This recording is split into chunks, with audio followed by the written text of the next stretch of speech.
নমস্কার বন্ধুরা, আপনারা দেখছেন কুকিং হাউস অফ অনিমা। আজকে এখানে দেখে বুঝতে পারছো চিকেনের একটা রেসিপি তোমাদের সাথে শেয়ার করব। তার জন্য আমি চিকেনটা এখানে 1 কিলো চিকেন রয়েছে, তার মধ্যে আমি নুনটুকু দিয়ে দিলাম। একদম অল্প তেলে করব চিকেনটা।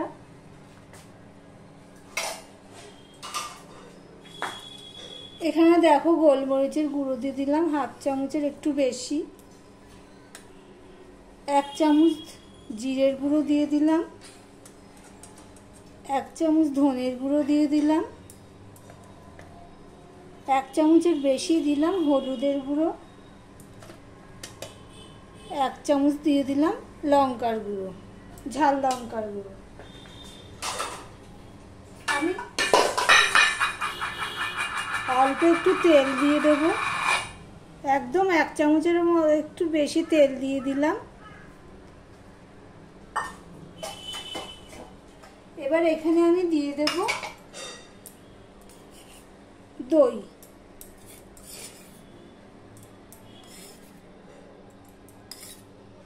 50 গ্রামে একটু বেশি দিলাম, পরে আবার দেব। দিয়ে সম্পূর্ণ উপকরণটা আমি ভালো করে মাখিয়ে নেব।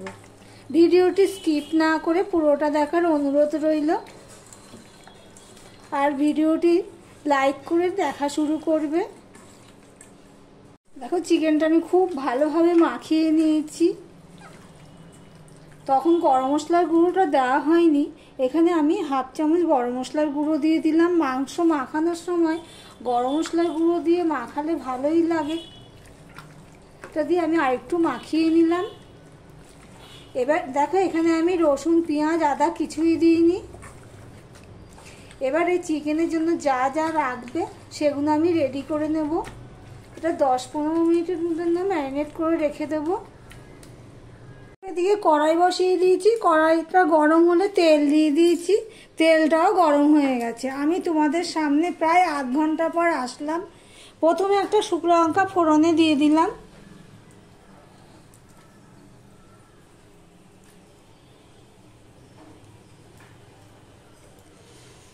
তারপরে দিয়ে দিলাম এলাচ দুটো, আরেকটা চিড়ে দিচ্ছি, নাহলে তো ফুটে যাবে।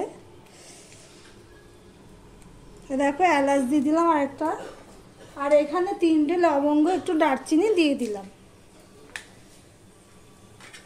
এখানে আমি পেঁয়াজ কেটে নিয়েছি, একটা কাঁচা লঙ্কা কুচানো ছিল সেটা দিয়ে দিলাম, আর রসুন নিয়ে নিয়েছি এগুলো।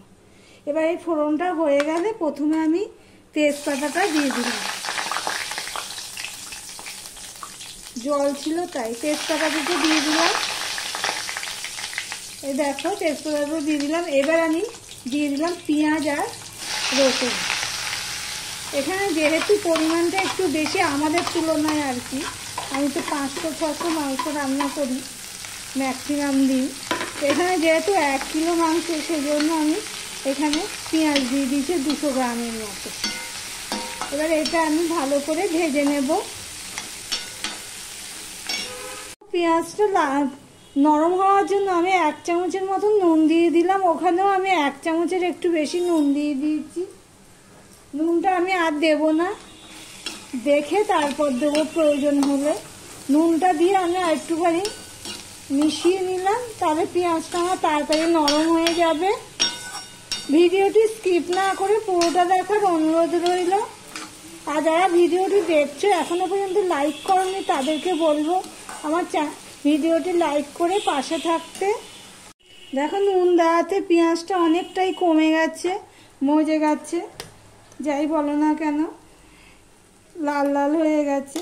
এবার আমি ওখানে তো মাংস মাখানোর সময় লঙ্কা দিয়েছিলাম, আর এখানে আমি 1/2 চামচের মতো লঙ্কা দিয়ে দিলাম, 1/2 চামচ ধনের গুঁড়ো, 1/2 চামচ জিরের গুঁড়ো, আর একটুখানি হলুদ দিয়ে দিলাম। এবারে দেখো আদার পেস্টটা আমি দিয়ে দিচ্ছি। আদার পেস্টটা অল্প করে আদা পেস্ট করেছি তো, তাই জন্য জল জল হয়েছে। তাই জন্য 1 ইঞ্চির মতন আদা আমি পেস্ট করে রেখেছিলাম, সেটা দিয়ে দিলাম। একটু জল দিয়ে দিলাম, দিয়ে মশলাটা আমি ভালো করে কষিয়ে নেব। মশলাটা কষানো হয়ে গেছে, গন্ধ বেরিয়ে গেছে মশলা কষানোর। এবারে যে আমি চিকেনটা ম্যারিনেট করে রেখেছিলাম সেটা আমি দিয়ে দিচ্ছি।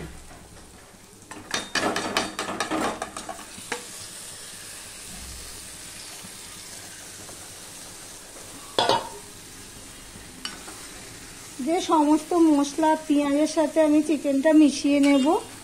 দেখো সমস্ত ভালো করে মেশানো হয়ে গেছে। এবার আমি ঢাকা দিয়ে দিয়ে চিকেনটা কষাবো। চিকেনটা প্রায় কষানো হয়ে এসছে। এবার আমি এখানে কাশ্মীরি লঙ্কার গুঁড়ো দিয়ে দিলাম কালারের জন্য।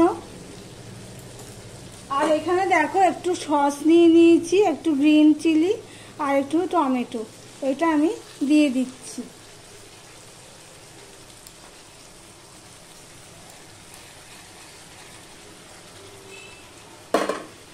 আমার ভিডিওটি যদি ভালো লেগে থাকে তাহলে লাইক কমেন্ট শেয়ার করে দেবে। আর যারা আমার ভিডিওটি দেখছে এখনো পর্যন্ত সাবস্ক্রাইব করোনি তাদেরকেও বলবো চ্যানেলটি সাবস্ক্রাইব করে পাশে থাকতে। আমি জল দিয়ে ধুয়ে দিয়ে দিলাম। আমার পরিবারে এসো, আমি তোমার পরিবারে এসেছি, এইসব কথাগুলো লিখো না প্লিজ, এতে চ্যানেলের ক্ষতি হয়। আর যে সাবস্ক্রাইব করে তার সাবস্ক্রাইবও কেটে যায়, আদৌ তো লাভ কিছুই হয় না। তাই জন্য তোমাদেরকে অনুরোধ করব এই কথাগুলো একদম লিখবে না, নাম্বারও লিখবে না, এত নাম্বার সাবস্ক্রাইব হলো এইসব লিখবে না প্লিজ। আমি এগুলো দিয়ে আরেকটুখানি কষিয়ে নেব। আমার চিকেন কষার রেসিপি যদি তোমাদের ভালো লেগে থাকে প্লিজ সাথে থেকো, পাশে থেকো। দেখো আমি পরে ঢাকা দিয়ে দিয়েছিলাম। একটা জিনিস তোমরা বুঝতে পেরেছো নাকি জানি না, আমি কড়াইটা চেঞ্জ করেছি। ওই কড়াইটা ছোট, হ্যাঁ, যে কড়াইটা কষানো যাচ্ছিল না ঠিক করে, তাই জন্য আবার একটা বড় কড়াই নিয়ে তারপরে কষিয়েছি।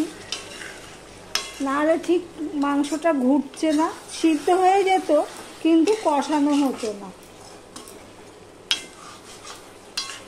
এবারে এর মধ্যে আমি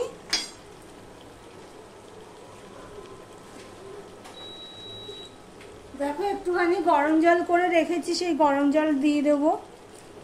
যেহেতু এটা কষা তাই জন্য পরিমাণটা খুবই কম দেব।